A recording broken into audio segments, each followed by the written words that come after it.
పదండి వెళ్దాం రా అన్న. అన్న ఒక నిమిషం, చిన్న డౌట్ అన్నా. ఏంటది?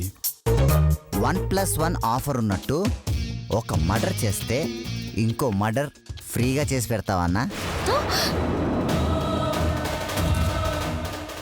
మర్డరా? అంటే వీడు కిల్లరా? అంటే నన్ను మర్డర్ చేయడానికి తీసుకొచ్చాడా? అసలు నా ఇల్లు వీళ్ళకిలా తెలుసు? అలాంటి ఆఫర్లు ఏమీ లేవు. ఎందుకు అడిగావు? అలాంటి ఆఫర్ ఉంటే మా అమ్మ చెప్పే మర్డర్తో పాటు ఫ్రీగా ఇంకో మర్డర్ చేస్తావా అని. ఇంకో మర్డరా? ఏంటది? ఎవరిని? కోడి నాన్న, నువ్వు చంపిస్తే బొచ్చు పిక్కొని బిర్యానీ వండుకొని తింటా. రేయ్, నీ కంటికి నేను కోళ్లు కోసుకునే వాళ్ళ కనబడుతున్నానా? శంకర్ పైల్మాన్ ఇప్పటికే 37 మర్డర్లు చేశా. ఒక్క కేసులో కూడా నన్ను పట్టుకోలేదు. బాధపడకన్నా, ఈ కేసులో మేం పట్టిస్తాంలే. చిపా. అయ్యో అన్న అన్న అటు కాదన్నా, ఆగన్నా, అటు కాదన్నా, మన ఇటు కాదు, అది చూడండి పైన ఎంత బాగుందో.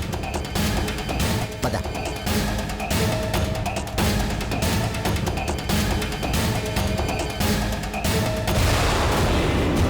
రానా దాదా.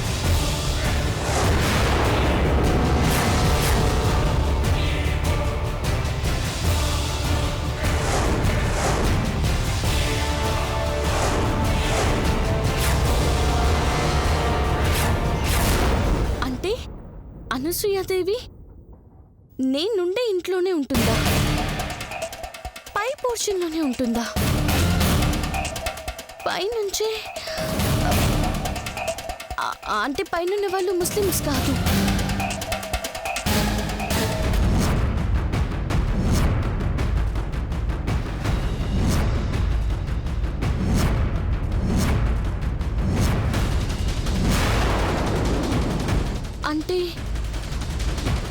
అంటే ఆ రోజు బుర్కాలో ఉంది కూడా వీళ్ళేనా?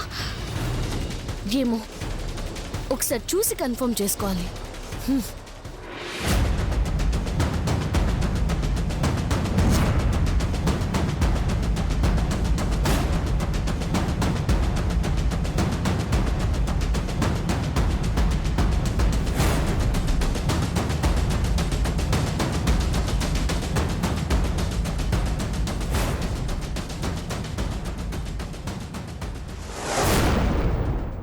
ఇది నా కోడలు. కేసు నా మీదకి రాకుండా వేసేయాలి. ఈరోజు రాత్రిలోపు దాని చావు కబురు వినాలి. చెప్పు, ఎంత తీసుకుంటావు? క్యాండిడేట్ ఎలాంటిది? తెలివైందా, అమాయకురాలా? పోలీసులకి ఫోన్ చేసి మీ అమ్మని, ఆ కిల్లర్ని రెడ్ హ్యాండెడ్ గా పట్టుకోవాలి. అప్పుడొచ్చి ఆ మాట చెప్పి నిలబడండి. మిమ్మల్ని క్షమించాలో లేదో ఆలోచిస్తాను. థ్యాంక్స్ మధు, నా నిజాయితీ నిరూపించుకోవడానికి నాకు అవకాశం ఇచ్చావు.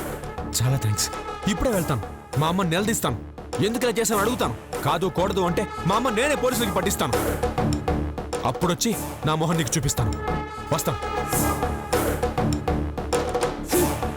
మీ వేషాలు నా దగ్గర కాదండి.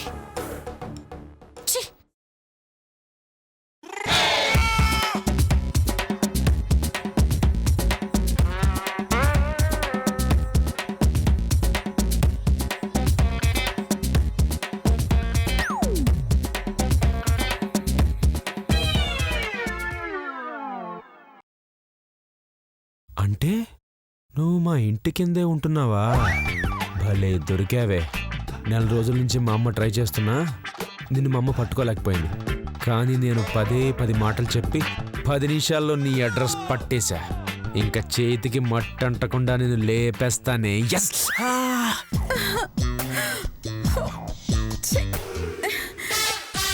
అయ్యో, ఈ చేతుగాడు ఎక్కడికి వెళ్ళినట్టు?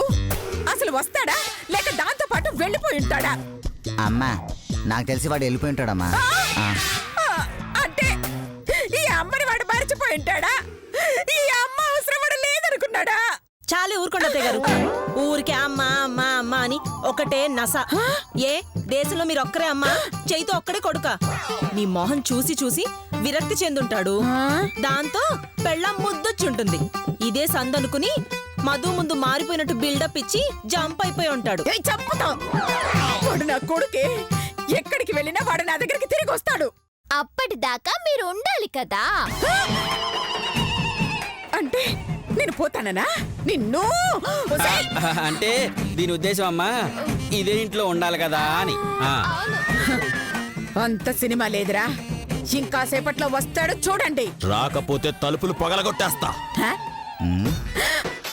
చేతు ఏరా, నీకు అసలు బుద్ధి ఉందా? యారా నీకు లేదా? హప్పా కావాలా? వెటకారమా? హ? అసలు నీ ఉద్దేశం ఏంట్రా? హ? మేమెంతో కష్టపడి ఆ మధుని చంపడానికి ప్లాన్ చేస్తే నువ్వు మధ్యలో మెగాస్టార్ లో వచ్చి ప్లాన్ మొత్తం పాడు చేస్తావా? హ? ఆ మధు పారిపోయేలా చేస్తావా? రేయ్, నువ్వు నా కొడుకు కాబట్టి బతికిపోయావురా. అదే ఈ పని వేరే వాళ్ళు గనక చేసుంటే వాడు పేగులు తీసి మిడిలో వేసుకునేదాన్ని. ఎందుకు బంగారం రేట్ ఎక్కువనా? నర్మాయ్, ఆ, లేకపోతే ఏంటండి? చేతికి చిక్కిన మధుని తప్పించినందుకు ఈ చెంప ఆ చెంప పగలు కొడతారనుకుంటే నాన్న బుజ్జి బంగారం అని బతిమలాడతారేంటి? ఏదేమైనా సరే నువ్వు చేసిన పని మాకు నచ్చలేదురా. పాప మా కిల్లర్ గారు చూడు ఎంత ఫీల్ అవుతున్నాడో. మధు కొట్టిందని. అయినా దాన్ని మర్డర్ చేయించడానికి తెచ్చారా, నువ్వు మీ ఆవిడ వాయించడానికి తెచ్చారా? రేయ్, అసలు నువ్వెందుకు ఇలా చేసావురా? యారా అయిపోయిందా? ఇంకా అడగాల్సిన వాళ్ళు ఎవరైనా మిగిలిన్నారా? రేయ్, ఎవరు లేరు గాని ఆ మందుని ఎందుకు తప్పించావు ఇప్పుడు చెప్పరా. పిచ్చినా అన్న, మీరందరూ ఎంతో కష్టపడి మధు మటర్ని ప్లాన్ చేశారు. బాగుందిరా. ఎక్కడ ప్లాన్ చేశారు? మన ఇంట్లో కదా. ఇప్పుడు అది ఇక్కడ చచ్చిపోతే కేసు ఎవరికి చుట్టుకుంటుంది? మనమేదే.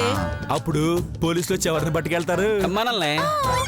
ఇంట్రాగేషన్ పేరుతో ఎవరిని చెత్త కొడతారు? మనల్ని. ఆఖరిగా శిక్ష ఎవరికి పడుతుందమ్మా? మనకే. కదా. అందుకే మధు హత్య ఇక్కడ జరగకుండా నేను ఆపాను. ఇప్పుడు చెప్పండి, మధుని ఇక్కడ చంపకుండా ఆపడం మంచి పనా చెత్త పనా? మంచి పని, మంచి పని, మంచి పని, మంచి పని. మంచి పని చేశారు. థ్యాంక్ యూ అమ్మా. ఇంకో ముఖ్యమైన విషయం, రేయ్ ఆ మధు లేదు మన కింద వాటలోనే ఉంటుంది.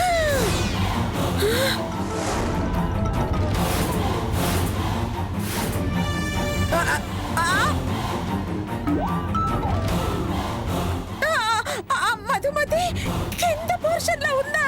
అవునమ్మా, ఇందాక నేను దాన్ని బయటికి తీసుకెళ్ళా కదా, అప్పుడు చూశాను. ఎన్నాళ్ళు మన శత్రువు మన కింద ఇంట్లోనే ఉంది, మనం చూసుకోలేదు. అమ్మా, మన అదృష్టం చాలా బాగుంది కాబట్టి అది పాపం చూడలేదు. లేకపోతే మనల్ని చంపేసి అది పాపం తీసుకెళ్ళిపోయి ఉండేది. నిజమే నిజమే నాన్న. నువ్వు దాన్ని విడిపిస్తే నీకు పిచ్చి పట్టిందేమో అనుకున్నాను గాని మన జాగ్రత్త కోసం చేస్తున్నావు అనుకోలేదురా. నిన్ను అపార్థం చేసుకున్నాను. Sorry sorry. నువ్వు నాకు సారీ చెప్పడం ఏంటమ్మా? అమ్మా, నేను అలా బిహేవ్ చేస్తే నువ్వే కాదు, ఇదిగో ఎవడో నమ్మడు. ఏయ్, మీ ఫ్యామిలీ మ్యాటర్స్ తర్వాత ముందు దాని మర్డర్ సంగతి చూడండి. హెడ్కి లేని బాధ హెల్మెట్ కెందుకని మేమే ప్రశాంతంగా ఉన్నాం. మధ్యలో నీ బాధ ఏంటి? అది నన్ను కొట్టింది. నన్ను కొట్టిన వాళ్ళెవరైనా చావాల్సిందే. వాళ్ళ చావు చూసేంత వరకు నేను నిద్రపోను. అన్ని రోజులు నిద్రపోకపోతే ఆరోగ్యం పాడైపోతుంది. మధ్య మధ్యలో పడుకో. ఏ చాలా తింగరదానా. ఇప్పుడు నువ్వు చెప్పు, నీ ప్లాన్ ఏంటి నాన్న?